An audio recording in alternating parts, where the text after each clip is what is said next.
I don't have an Uzi record on vinyl. No intro, let's just get right into the albums.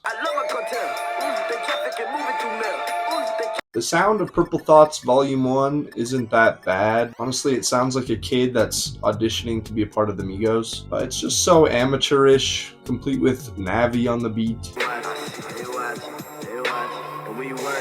The hooks on here are very bad. It's the worst thing about the tape. Each chorus is mostly just repeating a couple of words over and over, like this. Don't stop. Don't stop. Don't stop. That's definitely what he improved on the most before he blew up. Also just the lyrics. It's not like Uzi's known for having good lyrics, obviously, but this tape will make you realize how much he's improved. Really, when it comes to the rapping itself, he doesn't sound too much worse or different than his other early stuff. The flows are good, he just doesn't have a whole lot of mic presence yet. You know, this is the kind of project that someone in your city hands you on CD and you're kind of impressed because they're local. But I'm not gonna include this or the next tape in the rankings. It feels a little unfair. On the Real Uzi, Uzi is definitely improving, but a lot of the problems from Purple Thoughtz are still present here, mainly some of the bad hooks. But they're getting a lot better. This project actually starts to sound a lot closer to Luv Is Rage, especially the song I'm Sorry, the Real Uzi, which honestly could have been on there. On Senor Guapo, Uzi's doing this slow, hate being sober flow. And it's kind of sick, actually. Yeah, I actually kind of like about half the tape. It's really not bad. And the beats are doing a lot more than they were on Purple Thoughtz. But the Real Uzi doesn't have great beats still. They're just better. Also, my favorite pre-Luv Is Rage Uzi song for sure is Dumber.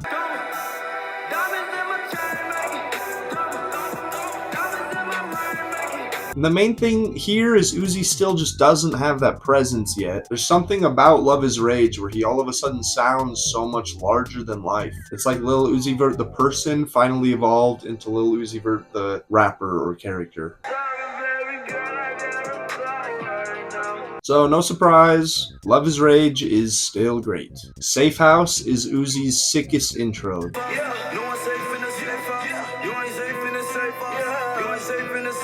That almost out-of-key flute is like the perfect example of what made early trap music so addictive to me. These guys used to just be experimenting with music for real before every trap song was trying to be the next hit. And yeah, Uzi sounds the hungriest he's ever going to. Banned from TV used to be permanently stuck in my head. And then 7 AM, Right Now, and Top have all honestly never left my rotation. They're all top 10, maybe even top 5 Uzi songs. Actually, I always thought Right Now was just as big as those other two. Are you kidding me? It's easily Uzi's most underrated song. I thought it was way more popular. Anyways, the only thing I think I'd change about this tape, and I'm probably wrong, but I always just thought the track list would flow a little better if All My Chains, Belly, and Enemies were earlier in the tape right after Super Saiyan, and then it was basically just all the slower songs at the end.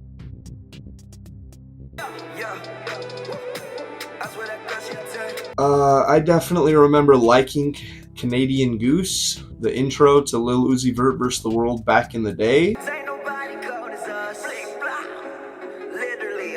But on Revisit, no, I'm sorry, get that out of here. And then right after that is High Roller, which is way good. Why didn't the album start there? Money Longer's classic. It still sounds good, even though the beat is pretty dated. And Grab the Wheel would be better if it was like half as long. So much better. But I still like it. And then You Was Right is probably another top 10 or 15 Uzi songs for me.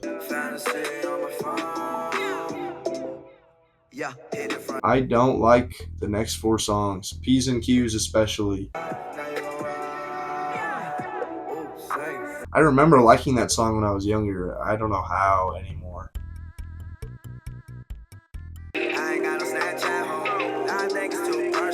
The Perfect LUV Tape has aged kind of weak, not bad. Do What I Want is a much better start to an album than Canadian Goose was.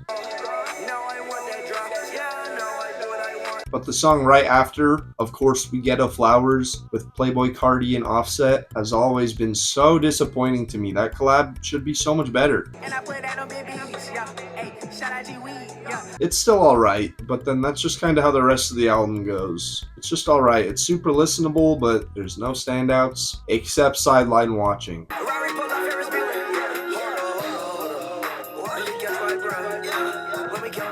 which I just love that song. It's so good. I wish he was able to tap into whatever that is more often.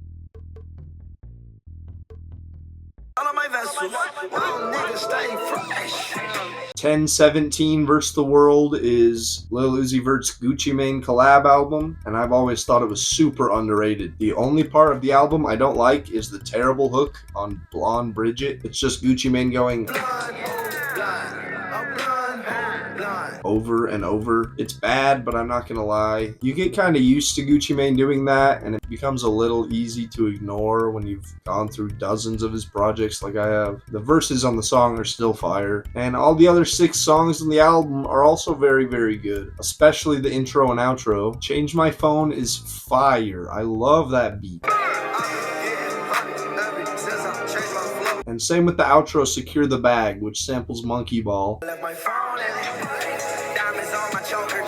And I love the percussion they added to it. Other than that, this is some of the best Uzi's ever rapped, and I just wish this project would come to streaming.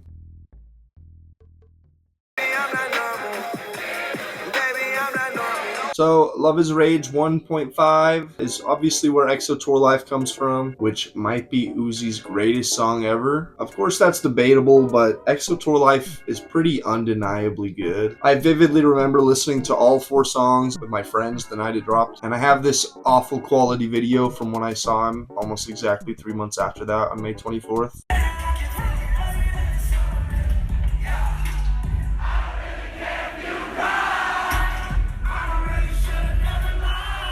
Yeah, the crowd already knew every single word. People begged for this song to be on streaming, and then when it finally dropped on streaming, it had these updated vocals that sounded so horrible. So I'm really happy that they were smart enough to revert that everywhere. But yeah, because of how huge that song got, I think all 3 of the other songs on this EP get really overshadowed. Plus, none of them made it to streaming. But they're all top tier Uzi songs as well. I think they really deserved to be put on Luv Is Rage 2 Deluxe.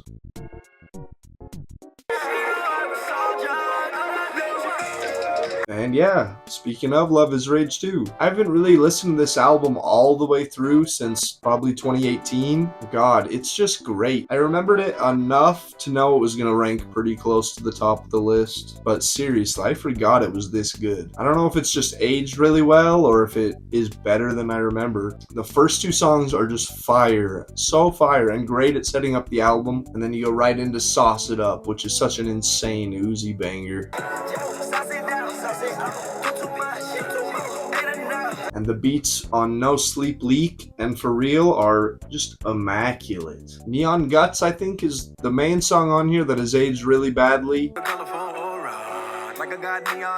And it's not just because of the Elon Musk line, but this is definitely the low point of the album. Neon Guts into Early 20 Rager and Unfazed right after with one of the worst Weekend features. Then How to Talk, X, and Malfunction also kind of do nothing for me. But the album finishes really, really strong with Dark Queen.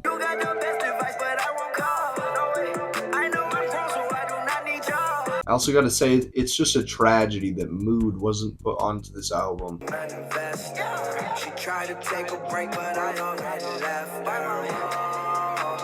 That's another maybe top 10 Uzi song. Yeah, even though I think there are honestly more lowlights than a few of his other albums, the highs are just unreachably high, especially for Uzi.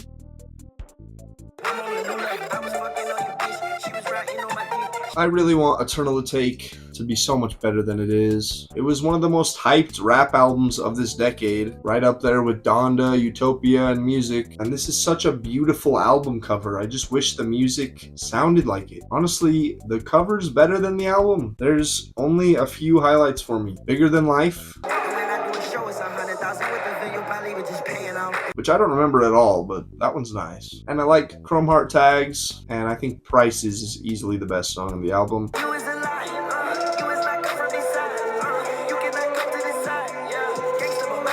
But now I'm just gonna read off my skips because it's half the album. Silly Watch, Pop, You Better Move, Homecoming, Celebration Station, which I know it was actually my favorite song on the tape when it came out.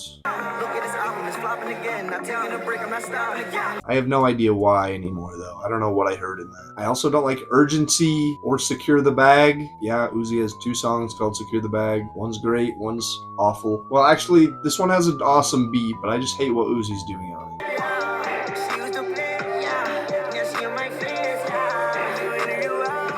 And finally, P2. The EXO Tour Life sequel is just so pointless and underwhelming. So yeah, any other song I didn't mention you can assume I think is good or just listenable at least. Same size as Davies. I remember being really happy when a week after Eternal Take he dropped the deluxe, but it was really a brand new album. Lil Uzi Vert vs. the World 2 is actually what started the trend of rap albums dropping full new albums as deluxe albums this decade. Before I get to the music, look at the rainbow parental advisory sticker. How sick is that? Why doesn't experimenting with the look and placement of that happen more often? So yeah, all that said, this album kinda sucks. I only really like Moon Relate, No Auto, and Money Spread would be dope if it was only Young Nudie.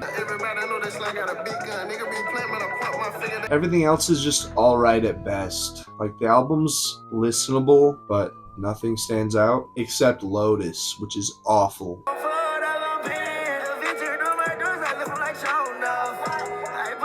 One of Uzi's worst songs. He sounds horrible. Also, shout out to Nav for closing off the album with one of the best songs he's made this decade. I was broke 3 years ago, but I still feel like it was yesterday.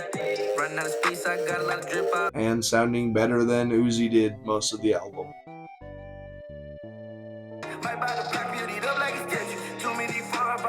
So Pluto x Baby Pluto came out just a few months after Eternal Take and the deluxe. I don't really remember the promo for it other than Loving Patek and Over Your Head,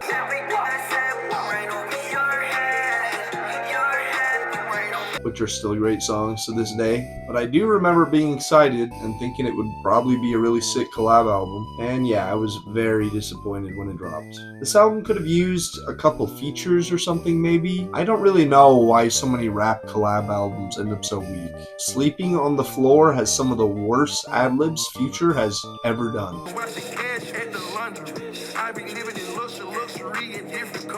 Go listen to that song. Go listen to that song. It's completely ruined despite that being Uzi's maybe best verse on the album. Honestly, the song right after that too. Uzi's nice and Future just sucks. Drinking and Smoking is fine, but I never really understood why that's the big one from the album, especially because $1 Million Play is the very next song.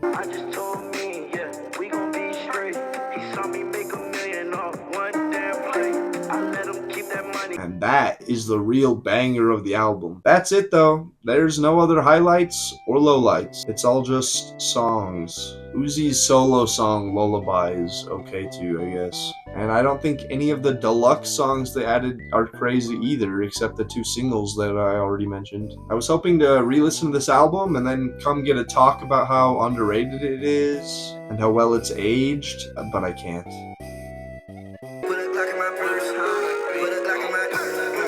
Alright, now the Red and White tape actually is underrated. I remember when it came out, but I don't think I ever ended up listening. But either way, spoilers I guess, this is easily Uzi's best project since 2020. And one of the best I've heard him sound more recently, right up there with my favorite newer verse of his on that song with YNJ. Woke up this morning and realized all my socks was Gucci. Pulled out my camera, then I started making coochie movies. I done put this bitch in all Virgil, that's Coochie Louie. This tape is actually like super fire. There's no bad songs. Space Cadet, Flex Up, Cigarette, and Glock in My Purse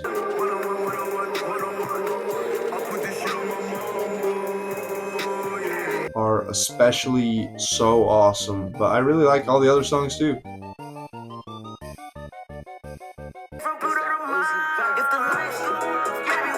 So I guess I'll just start with the intro to Pink Tape, Flooded the Face. I Actually, it's dope. It sounds like an old Live Love ASAP beat, and Uzi kills it. And then immediately, Pink Tape falls off the biggest cliff imaginable. Some of the song selections are questionable at best, but at the very least, this could have used a track list rearranging. I especially don't like A because it replaces Meltdown on my Utopia vinyl. I thought there'd be a track list on the back, but it doesn't have anything to do with Uzi anyway. Nicki Minaj has one of the worst rap features ever, where she says,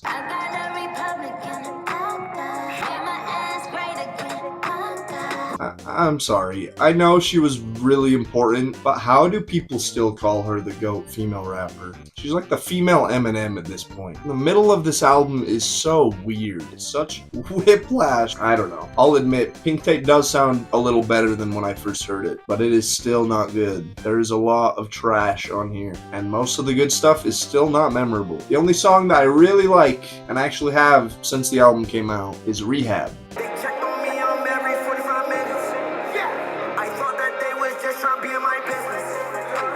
It's cheesy, but it's sweet. So, yeah, easily Uzi's worst project. Except for... It's crazy to me that Uzi could give an album called Eternal Take 2 this artwork with how beautiful the first album cover was. This is some weird, noisy, nasty, I think AI art, and I just hate it. Even if any of the songs on the album were good, it's hard to want to add this cover to a playlist, or especially like buy the physical album. But onto the music itself. I'd say the first track is actually a pretty good intro. Good in the sense that it shows you exactly all the low effort trash you're about to be getting. Meteor Man, Pars in the Mars, Big Time Rush, She Stank, Chill Bay, and Space High are all some of the worst Uzi songs I've ever heard. I like the rage beat on Chips and Dip, but Uzi just does nothing. And Mr. Chow is like almost good, but that's it. This album is unsalvageable. It's actual trash. Feels like Uzi doesn't know what he's doing with his music right now. Something needs to change before the music's gonna get back on track. So yeah, despite Lil Uzi Vert's career taking a big nosedive this decade, I'm still a fan. I'm gonna continue to listen to everything he puts out, and I'll always go in with a clear mind and hope that I like it. That's just sadly very rare for Lil Uzi Vert's music post 2020. Uzi, if you for some reason see this, reflect on Red and White Tape, because that is the only good modern Lil Uzi music. Like and subscribe. I'm gonna be making more hip hop videos real soon. Go listen to Luv Is Rage 1 or 2.